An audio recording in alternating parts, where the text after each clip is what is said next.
إما هي آية من آيات الله وهي كذلك، وهي رحمة من رحمات الله، وهي تذكرة وعظة عباد الله.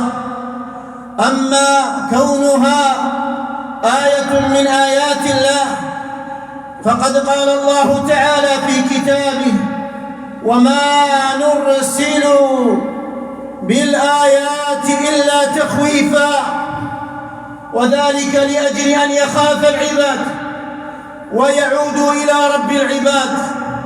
وأول الواجبات تجاه هذه الآيات التوبة إلى الله سبحانه وتعالى، والفرار إلى الله، وكثرة الاستغفار والعمل الصالح.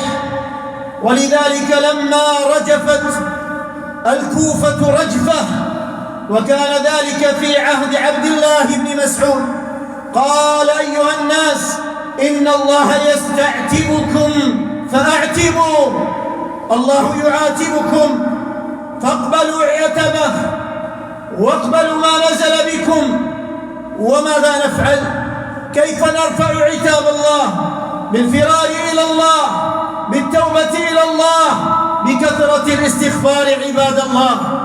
نعم، فإنها آية من آيات الله سبحانه وتعالى، فالقلوب تبتعد، والقلوب تعود وتؤوب إلى ربها، ويزداد الإيمان في قلوب الناس حينما يروا عظمة الله وجلال قدرة الله، وأن الإنسان لا يملك من الأمر شيئا، وأن الله هو الغني. ثم يتذكرون نعمة الله عليهم، كيف كانت هذه الأرض ثابتة جامدة مستقرة، ففي حين من الأحيان وفي لحظة من اللحظات فإذا بها مادت واهتزت واضطربت وتشققت وتصدعت، وحصل ما حصل للناس، حيث الآلام والأحزان والأوجاع والقتلى، وإنا لله وإنا إليه راجعون. وما نرسل بالآيات إلا تخويفا.